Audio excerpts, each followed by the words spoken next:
राष्ट्रीय शिक्षा नीति 2020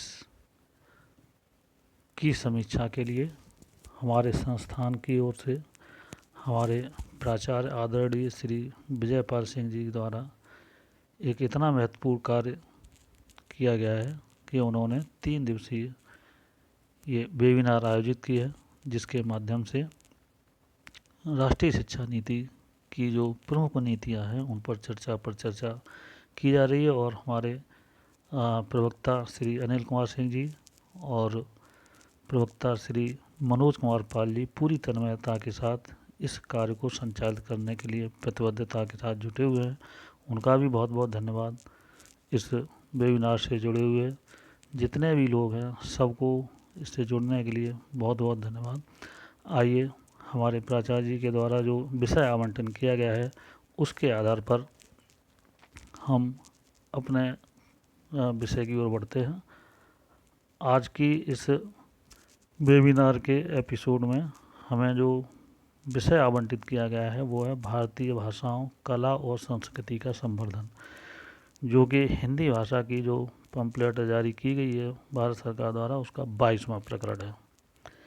इसमें पहला बिंदु है 22.1, इसको मैंने की रूप में लिख रखा है। पहला बिंदु है भारतीय संस्कृति की विविधता में अतुल्य भारत का अनुभव करना। जैसा कि हम जानते हैं हमारा भारतवर्ष विशाल होने के साथ साथ अपनी साहित्यिक कृतियों, प्रथाओं, परंपराओं, भाषा और अभिव्यक्ति के लिए और कला के लिए विश्व प्रसिद्ध है। लद्दाख हिंदू कुश से लेकर के दक्षिण में कन्याकुमारी तक और इंदिरा पॉइंट तक, इधर पश्चिम में कच्छ के रण से लेकर के पूर्व में तवांग मोनेस्ट्री तक हमारा देश फैला हुआ है। और इसकी जो संस्कृति और कला है वो बहुत ही विविधतापूर्ण है। इस विविधता को देखते हुए एक नाम दिया गया है उपमहाद्वीप। तो हम पहले ऐसे राष्ट्र हैं जो कि उपमहाद्वीप के रूप में प्रसिद्ध है। इसकी इस विविधता को देखते हुए ही हमारे भारत सरकार के जो पर्यटन आयोग है उसने अतुल्य भारत की संकल्पना की है। क्यों ना हो, हमारी जो संस्कृति है, इतिहास है, कला और भाषा और परंपरा की भावनाएं हैं और इनका जो ज्ञान है उससे पूरी दुनिया लाभान्वित हो रही है। और हम इस शिक्षा नीति के माध्यम से अपने बच्चों में अपने इस सांस्कृतिक इतिहास, कला और संस्कृति के संवर्धन के लिए उनके अंदर अभिव्यक्ति और जागरूकता जैसी प्रमुख क्षमताओं का विकास करने का प्रयास करेंगे, जिससे कि वो व्यक्तिगत एवं सामाजिक कल्याण के लिए सांस्कृतिक जागरूकता और अभिव्यक्ति का योगदान प्रदान कर सकें। आगे इसी में तीसरा बिंदु है कि इस संस्कृत के प्रचार के लिए जो प्रमुख और साधन है वो कला है। कला सांस्कृतिक पहचान, जागरूकता आदि को समृद्ध करने के लिए और अपने समुदायों को उन्नत करने के लिए व्यक्तियों में या बच्चों में संज्ञानात्मक और सृजनात्मकता का विकास करे, जिससे कि उनमें व्यक्तिगत प्रसन्नता का भी आविर्भाव हो सके और हमारे जो बच्चे हैं वो भारतीय कलाएं और उसकी समृद्धता से परिचित हो सके। इसी क्रम में आगे का बिंदु है संस्कृति के संरक्षण संवर्धन के लिए भाषाओं का संरक्षण और संवर्धन हमें करना होगा, क्योंकि हमारे देश की जो भाषाएं हैं और परंपराएं हैं वो नष्ट होती जा रही हैं, जिनमें दुर्भाग्य से पिछले 50 वर्षों में 2 से 20 भाषाएं तो नष्ट ही हो चुकी हैं और यूनेस्को ने 197 भारतीय भाषाओं को लुप्तप्राय घोषित कर दिया है।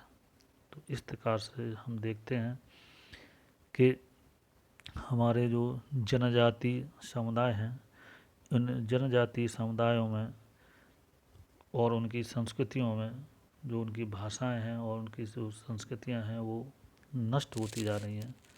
एक प्रॉपर तरीके से उनकी जो देखभाल है वो नहीं हो पा रही है। तो ये महती आवश्यकता हो जाती है कि जो भी हमारी भाषाएं और संस्कृतियां हैं उनकी अभिव्यक्तियों को संरक्षित करने के लिए और उनको सुरक्षित रखने के लिए ठोस उपाय किए जाएं। इसके अलावा वे सारी भारतीय भाषाएं जो आधिकारिक रूप से लुप्त प्राय की सूची में हैं और उनकी संरक्षण की महती आवश्यकता है, तथा जितनी भी जो भारतीय भाषाएं हैं जो 8वीं अनुसूची के द्वारा हमारे संविधान में संरक्षित की गई हैं, उनके लिए भी उनकी उच्चतर गुणवत्ता के लिए ये आवश्यक है कि उन सभी को, जैसे अन्य भारत भाषाएं हैं जैसे अंग्रेजी, फ्रेंच, जर्मन, हिब्रू या कोरियाई है, इन सभी भाषाओं के अधिगम सामग्री और प्रिंट मीडिया को बहुत ही अच्छे तरीके से प्रस्तुत किया जाता है और ये अपने शब्द भंडार को लगातार अद्यतन करते रहते हैं। ठीक उसी प्रकार से भारतीय भाषाओं को भी जीवंत और प्रासंगिक बनाए रखने के लिए हमें अधिगम सामग्री और प्रिंट मीडिया तथा उनके शब्दकोश को अपग्रेड करते रहने की ज़रूरत है, जो कि अन्यों की अपेक्षा में हमारे भारत देश में बहुत ही धीमी गति से चल रहा है। इसको अन्य लोगों की तरह ही हमें भी संरक्षित करने की आवश्यकता पड़ेगी।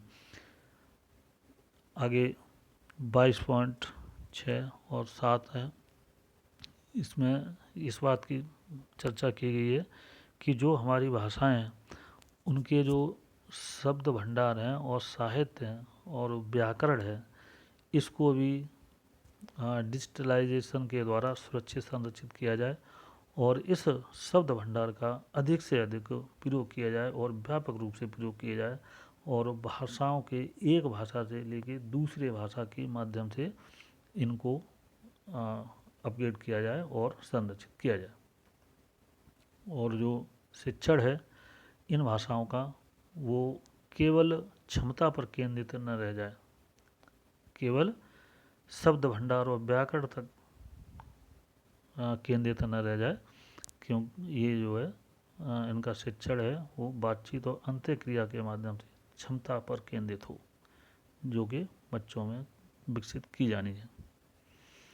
अगला बिंदु 22.8 और 9 है। इसके माध्यम से हमारी राष्ट्रीय शिक्षा नीति 2020 यह संकल्पना करती है कि जो पाठचर्या है उसमें अधिक से अधिक लचीलापन और विशेषकर माध्यमिक स्कूल में और उच्चतर शिक्षा में विद्यार्थियों को आदर्श संतुलन कायम रखते हुए एक साधनात्मक, कलात्मक और सांस्कृतिक अकादमिक आयामों का विकास किया जाएगा, जिसमें इनको सबको शामिल किया जाएगा। और 9वें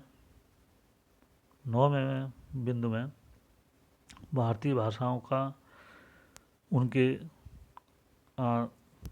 तात्कालिक परिवेश से समायोजन की बात की गई है और इसके लिए दोहरी 4 वर्षीय बीएड की डिग्री के लिए कहा गया है, जिसमें स्थानीय उत्कृष्ट किस्म के जो कलाकार हैं और कुशल व्यक्ति हैं उनको एज ए अतिथि शिक्षक के रूप में रखा जाएगा और वो अपनी जो योग्यता है उनको प्रदर्शित कर पाएंगे। इसमें कम्प्लेक्स की संकल्पना सोची गई है, जिससे कि प्रत्येक एनपीआरसी या डिग्री कॉलेज स्तर पर एक कॉम्प्लेक्स स्थापित किया जाएगा, जिसमें शिक्षकों को और इन कलाकारों को आवासीय रूप में रखा जाएगा, जिससे कि ये हर समय बच्चों के लिए उपलब्ध रहे। आगे 22 और 10 बिंदु हैं। इनमें द्विभाषिक कार्यक्रमों को बढ़ावा देने की बात कही गई है। जितने भी हमारे स्थानीय डिग्री कॉलेज हैं उनको भी इस कार्य के लिए प्रोत्साहित किया जाएगा, जिससे कि वे द्विभाषिक कार्यक्रमों को तैयार कर सकें और उच्चतर शिक्षा में गुणवत्ता युक्त कार्यक्रम और डिग्रियों का सृजन भी करना पड़ेगा। इसके लिए हमारी सरकार ने स्पष्ट रूप से कहा है कि हम इन लोगों के लिए डिग्रियों को सृजित करेंगे।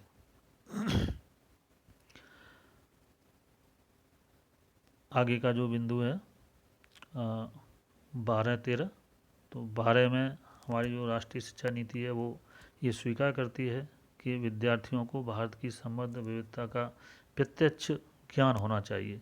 इसके लिए इन छात्रों को भ्रमण जैसी सरल गतिविधियों के माध्यम से वास्तविक ज्ञान देना है।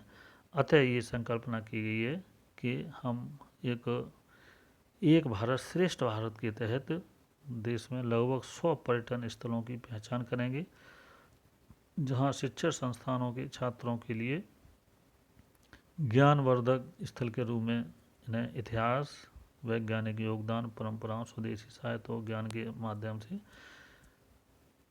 भौतिक रूप से अध्ययन कराने की व्यवस्था की जाएगी। 13वां बिंदु है कि हमारी जो भी संस्कृति और कला है इसको सुरक्षित और संरक्षित करने के लिए हमारे देश में हजारों की संख्या में अकादमियाँ, संग्रहालय, कला वीथिकाएँ और धरोहर स्थल हैं। इनको सुचारू रूप से संचालित करने के लिए योग्य व्यक्तियों की आवश्यकता है और इनके संग्रहालय, जिनमें वर्चुअल और ई संग्रहालय दोनों ही शामिल हैं, ये वीथिकाएँ और धरोहर स्थल हमारी समृद्ध विरासत और भारत के पर्यटन उद्योग को संरक्षित रख पाएंगे। इनको संरक्षित रखने के लिए अपग्रेड किया जाएगा और इनको विकसित किया जाएगा। अगला बिंदु 14, भारत शीघ्र ही अनुवाद एवं विवेचना से संबंधित अपने प्रयासों का विस्तार करेगा, जिससे सर्वसाधारण को विभिन्न भारतीय एवं विदेशी भाषाओं में उच्चतर गुणवत्ता वाला अधिगम सामग्री और अन्य महत्वपूर्ण लिखित और मौखिक सामग्री उपलब्ध हो सके। इसके लिए एक institute of translation and interpretation IITE की स्थापना की जाएगी। इस प्रकार का संस्थान देश के लिए महत्वपूर्ण सेवा प्रदान करने के साथ ही बहुभाषाभाषी और विषय विशेषज्ञ एवं अनुवाद एवं व्याख्या के विशेषज्ञों को नियुक्ति प्रदान करेगा, जिससे सभी भारतीय भाषाओं को प्रसारित और प्रचारित करने में मदद मिलेगी। IITI को अपने अनुवाद और व्याख्यान करने के प्रयोगों को सुचारू रूप से चलाने के लिए प्रौद्योगिकी का व्यापक उपयोग किया जाएगा। IIT समय के साथ स्वाभाविक रूप से उन्नति करेंगे और जैसे जैसे अर्हता प्राप्त उम्मीदवारों की मांग बढ़ेगी, संस्थान को उच्चतर शिक्षा संस्थानों सहित देश भर के विभिन्न स्थानों में खोला जा सकेगा, ताकि अनुसंधान विभाग के साथ साथ ये सहभागिता सुगमता से कर सके।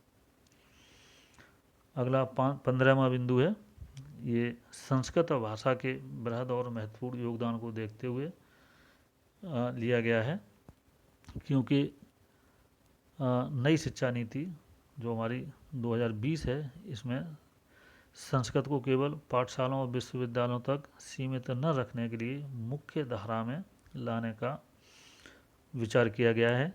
इसके माध्यम से संस्कृत को पृथक रूप से नहीं पढ़ाया जाएगा, बल्कि रुचिपूर्वक एवं नवाचारी तरीकों से अन्य समकालीन प्रासंगिक विषयों जैसे गणित है, खगोल शास्त्र है, दर्शन शास्त्र है आदि के साथ जोड़ा जाएगा।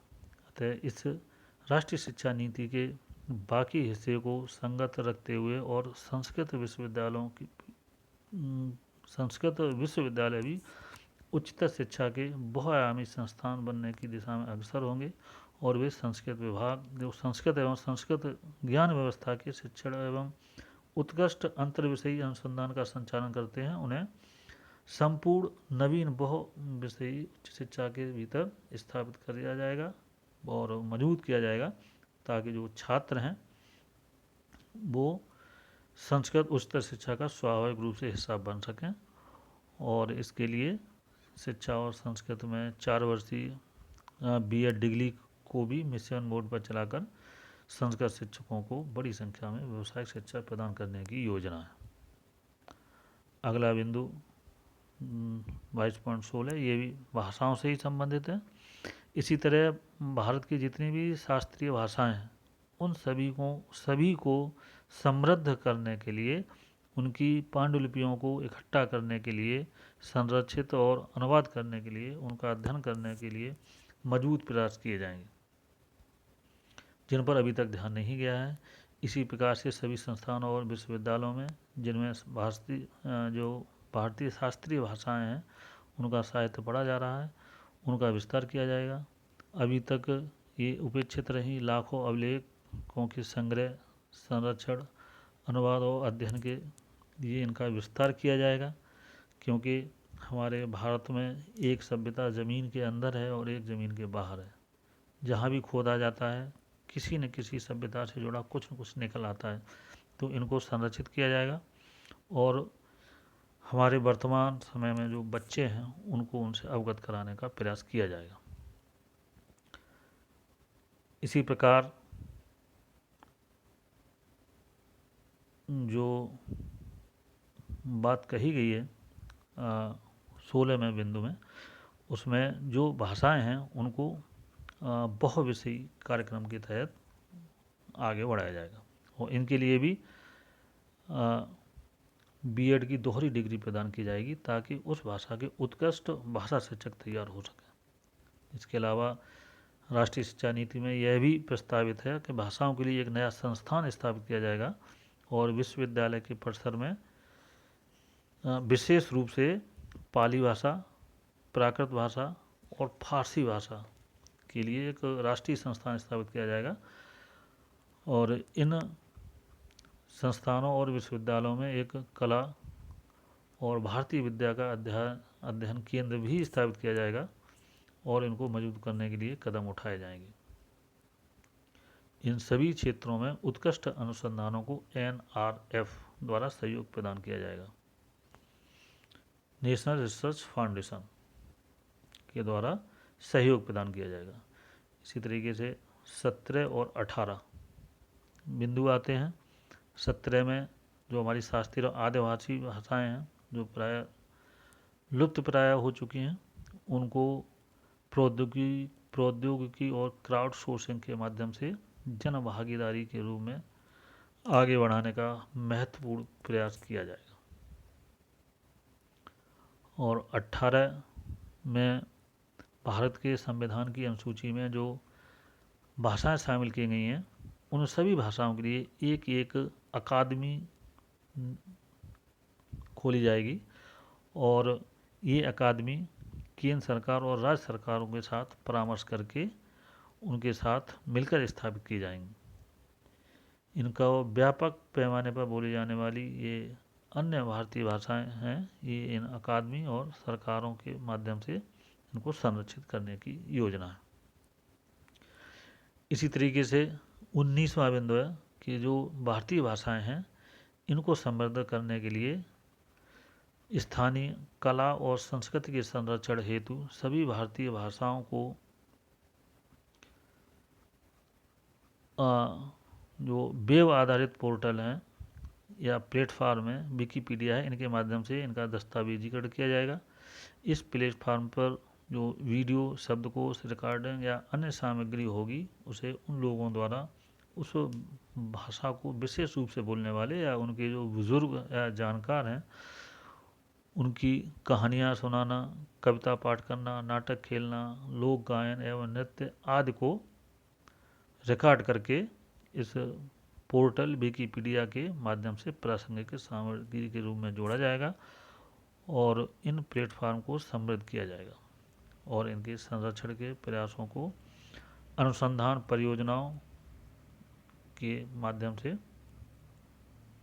वित्तीय सहायता भी दी जाएगी और ये वित्तीय सहायता NRF अपने हिसाब से भारतीय भाषा विज्ञान, इतिहास और पुरातत्व को प्रदान करेगी। अंतिम बिंदु 20वां है। इसमें जो स्थानीय मास्टर या स्थानीय भाषाओं के जो विषय विशेषज्ञ होंगे उनको प्राथमिक से लेकर उच्चतर शिक्षा तक पुरस्कार दिया जाएगा और इनके लिए डिग्रियों का भी निर्माण किया जाएगा और छात्रवृत्ति प्रदान की जाएगी, और ये छात्रवृत्ति किसी भी उम्र के लिए दी जाएगी। सभी भाषाओं, कला एवं संस्कृति के अध्ययन के लिए किसी भी उम्र की गति सीमा निर्धारित नहीं की गई है। हर उम्र के लोगों को ये छात्रवृत्ति और पुरस्कार प्रदान किया जाएगा। तो इस तरीके से ये राष्ट्रीय शिक्षा नीति 2020 के माध्यम से जो विषय मुझे दिया गया था, भारतीय भाषाओं, कला और संस्कृति, ये मैंने आपके सामने संक्षिप्त रूप में प्रस्तुत किया। और इसी के साथ मैं अपनी वाणी को विराम देता हूँ। धन्यवाद।